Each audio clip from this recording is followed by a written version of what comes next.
এবার ভারত নয় চীন যাচ্ছেন বাংলাদেশি রোগীরা। এতে বাংলাদেশি রোগীর অভাবে ভারতের মাথায় হাত। স্বাস্থ্য খাতে বাংলাদেশের জন্য নতুন সম্ভাবনার দুয়ার খুলেছে চীন।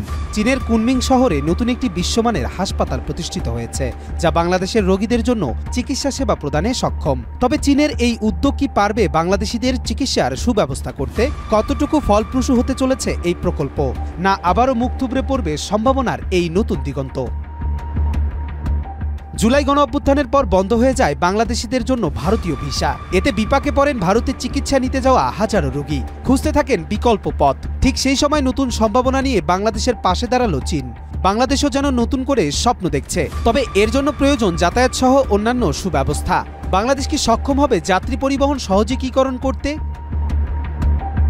চীনা দূতাবাস ৩১ জন রোগীকে প্রথমবারের মতো ইউলার প্রদেশের কুনমিং শহরে নিয়ে পৌঁছেছে। শাহজালাল আন্তর্জাতিক বিমানবন্দরে চীনের চিকিৎসা নিতে যাওয়া প্রথম ধাপে রোগীদের সঙ্গে সৌজন্য সাক্ষাৎ করেন পররাষ্ট্র সচিব বাসুদ বিন মোমেন। এই দলের মধ্যে রয়েছেন চিকিৎসা সেবায় নিয়োজিত ব্যক্তি, ব্যবসায়ী, সুশীল সমাজের প্রতিনিধি ও ট্রাভেল এজেন্সির সাথে যুক্ত ব্যক্তিরা।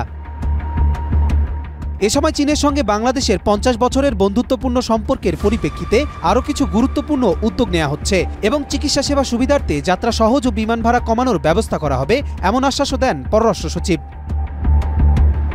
এই হাসপাতালটি অত্যাধুনিক যন্ত্রপাতি, দক্ষ চিকিৎসক ও আন্তর্জাতিক মানের স্বাস্থ্যসেবা প্রদান করবে। হাসপাতালের সুবিধাগুলোর মধ্যে রয়েছে বিশেষজ্ঞ চিকিৎসক দল, উন্নত সার্জারি ব্যবস্থা, আইসিইউ, ক্যান্সার চিকিৎসা, হৃদরোগ বিশেষজ্ঞ ও আরও অনেক কিছু। কুনমিং শহরের হাসপাতালটি বাংলাদেশ ও চীনের মধ্যে স্বাস্থ্যসেবা ক্ষেত্রে সম্পর্ক আরও জোরদার করবে, যা দুই দেশের জনগণের মধ্যে পারস্পরিক সহযোগিতা বৃদ্ধি করবে। কবির চৌধুরী, মাই টিভি।